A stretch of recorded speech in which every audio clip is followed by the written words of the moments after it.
Back in 2024, I ran over 1,000 miles, and I will be the first person to say I'm not really a runner. I wasn't really a runner. I love running now, but I learned a whole lot with that big goal and with putting myself through something hard and putting myself through something that I was like, ooh, maybe I won't be able to get through this for whatever reason, but it's something that I really want to do, and I want to challenge myself because I'm going to do that on top of other weight training and everything. And what I didn't realize is that it would grow me as a man. It would grow me in so many different ways. So I'm going to give you the few things that I've learned by putting myself through something that for me was a hard thing, is running 1,000 miles for a year. And I'm just going to get into it. The first thing was patience. So when it comes into doing something that you're new at, you have to be patient because you're going to get better, right? So my January of 2024 I think I did 101 miles in January 2024. And I was like, well, that was very hard for me to do. By December of 2024, like doing 100 miles, I was doing that by week 3. So that's why I got well over 1,000 miles. And so what it did was it taught me patience and consistency in doing something,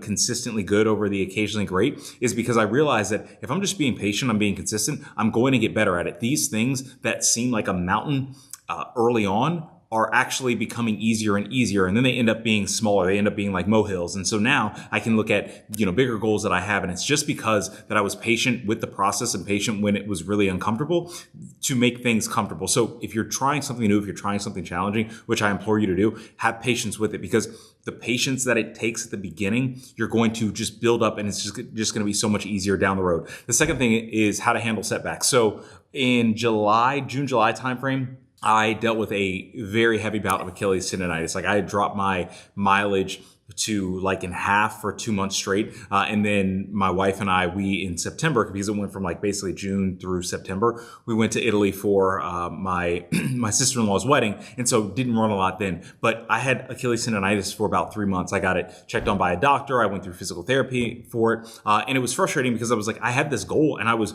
well ahead of track. I was like, I want to blow this thing out the frame big time, but I didn't account for the setbacks that were going to happen.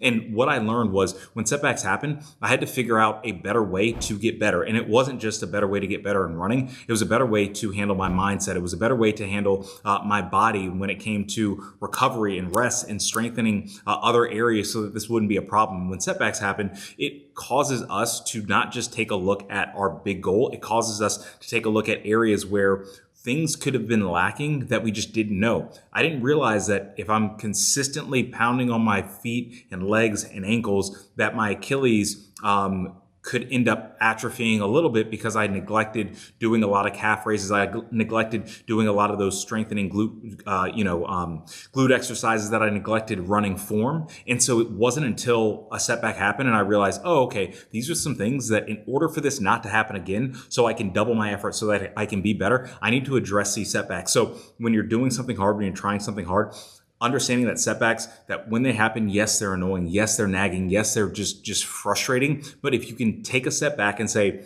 what caused this? And what did I do consistently over time that ended me here? Typically, when a setback happens, it doesn't just happen overnight. It's something that we ignored, that we didn't see, that rumbled underneath the surface. Then one day something hit and it's like, ooh, now the setback happened. So if you can take a step back and you can look at your setback and say, you know what? I'm going to learn from it. I'm going to figure out how to get past it. I'm going to figure out how to improve and get beyond it. That's what's going to happen. There's that saying, take 2 steps backwards, take 3 steps forward. And the reason why you take 3 steps forward is because when that setback happens, if you decide to learn from it, if you decide to build on it, if you decide to strengthen areas that you're weak in, you will take 3 steps forward because you're that much better. That setback typically won't happen again because you've learned from it. And the last thing is doing what's uncomfortable. I set this goal because it was an uncomfortable thing for me to do. I realized not just the running aspect, I was starting to run in cold months. And then here in Texas, like I would get out on runs in the morning and it's already 90 degrees, 95 degrees, right? And so I have run in hot months. And also the consistency of doing it, I would run on times and days where I didn't feel like running. But what it did was, from a mental aspect, it just primed me to do what was uncomfortable. And so whether it was running, whether it was something else, if it was uncomfortable, I was like, oh, no big deal, because I do this uncomfortable thing 5 to 6 days a week. So if anything else uncomfortable hits, I'm already primed to doing and saying yes to what's uncomfortable because I know that it's going to help me grow.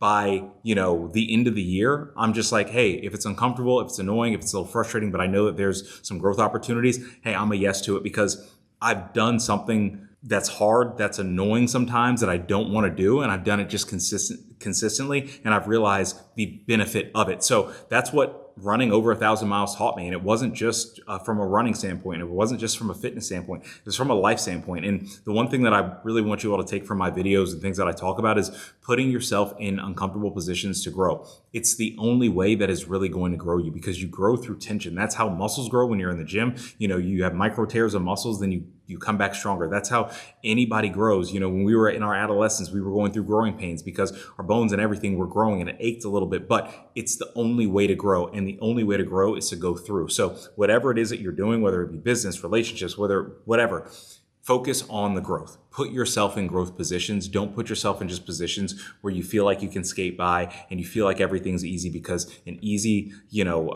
actions are going to equate to a hard life. Doing hard actions, things consistently, it makes life so much easier, right? So I hope that this message helped. I hope that you took something from it. If you did, like, comment, subscribe. If you didn't, just like, comment, subscribe, because we got some dope videos and everything coming out. So thank you all for watching. See you next time. Peace.